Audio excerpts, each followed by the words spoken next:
In Module 2.3, we looked at how government can create a barrier to entry in a market by protecting the incumbent firm with a patent or regulation, that type of thing. In this module 2.4, we look at the relationship between government and business on kind of a broader perspective.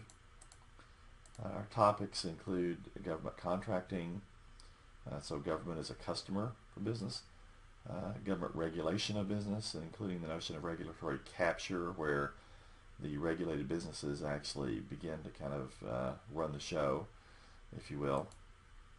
And then the notion, I'll save a few brief words at the end, more philosophical than anything, about the idea of crony capitalism and how that relates to some career choices you might make.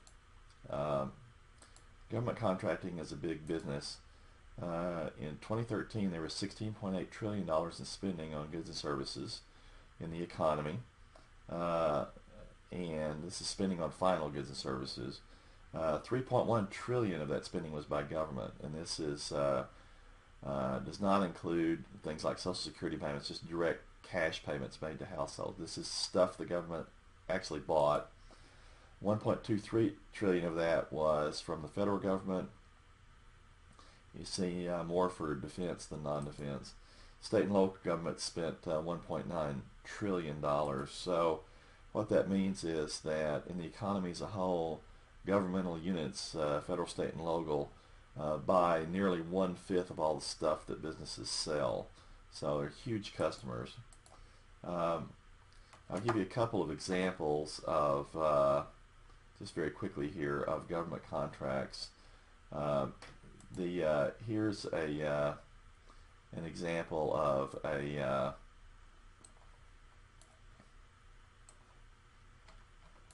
contract that Amazon won to build a cloud service for the government.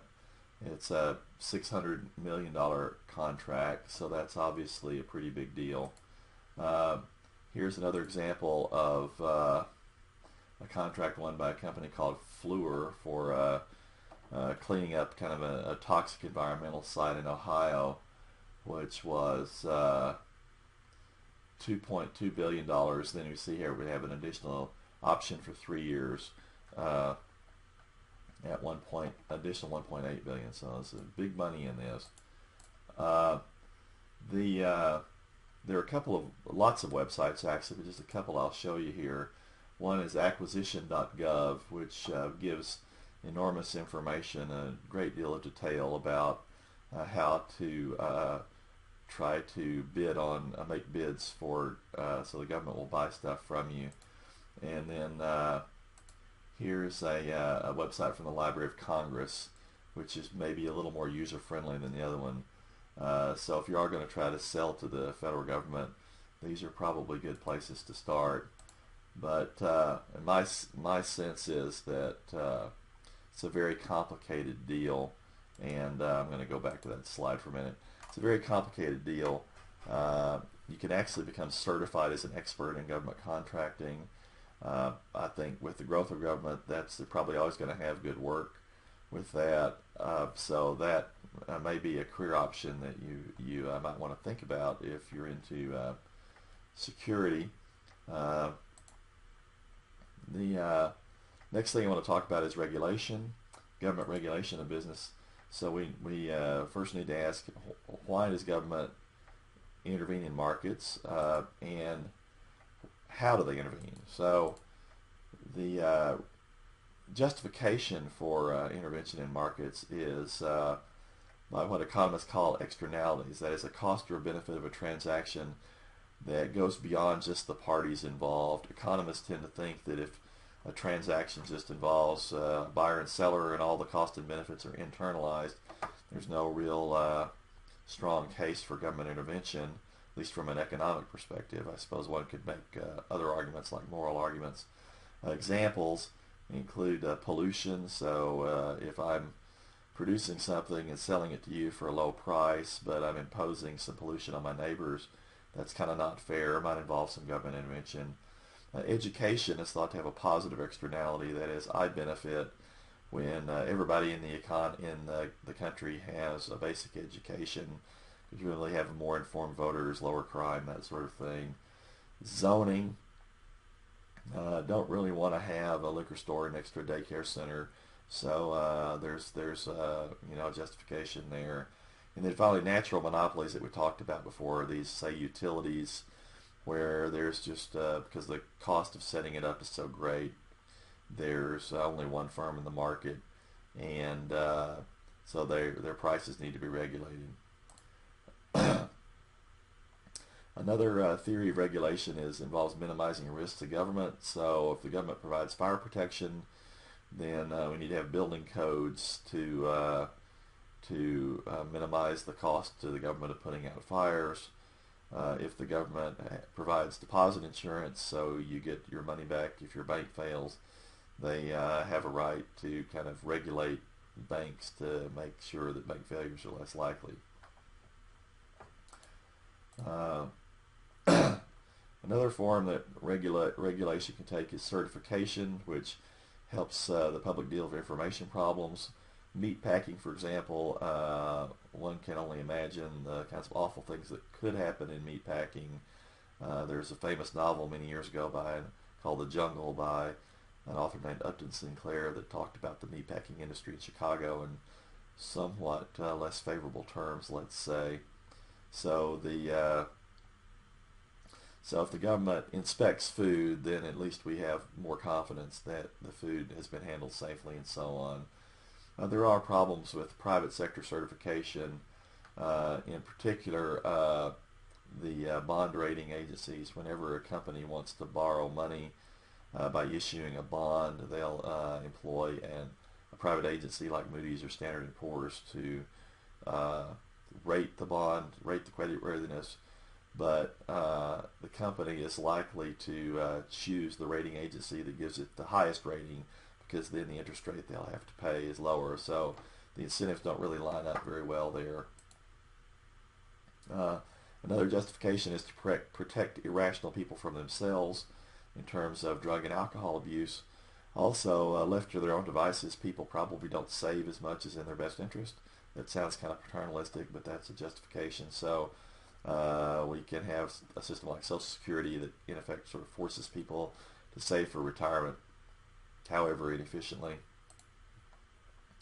And then the last justification for regulation would be a distributive justice, that in some sense the outcomes that markets have aren't fair by some criterion, so we're going to redistribute to have a fairer set of outcomes. Economists don't really have a lot to say about that, so I'm not going to talk about it.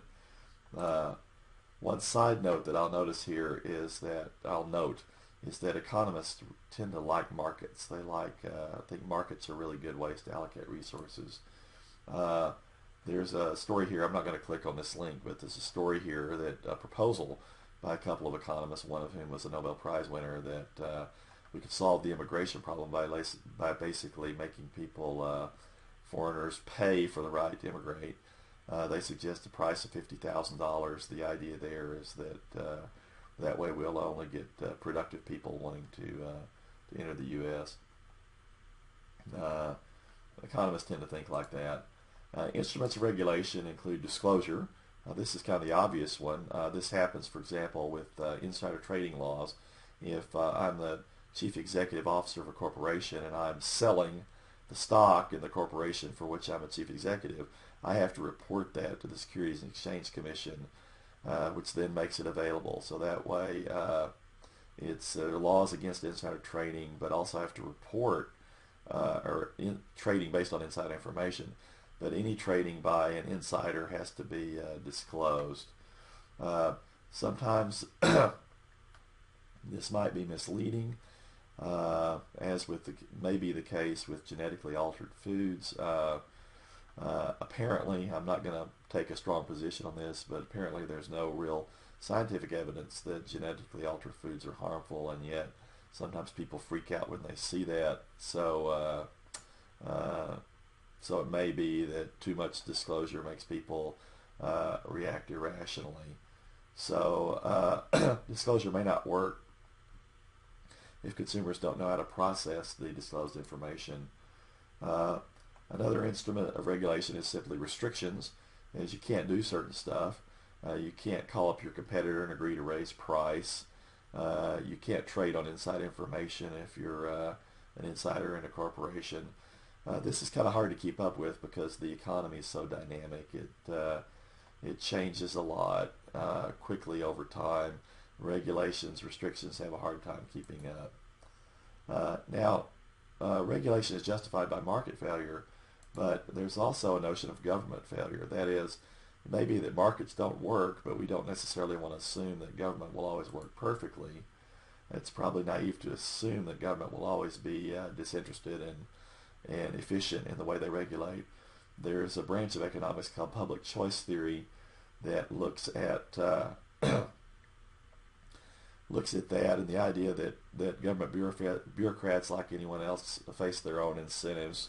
A subset of that is a regulatory capture literature, which basically says that industries tend to capture their regulators.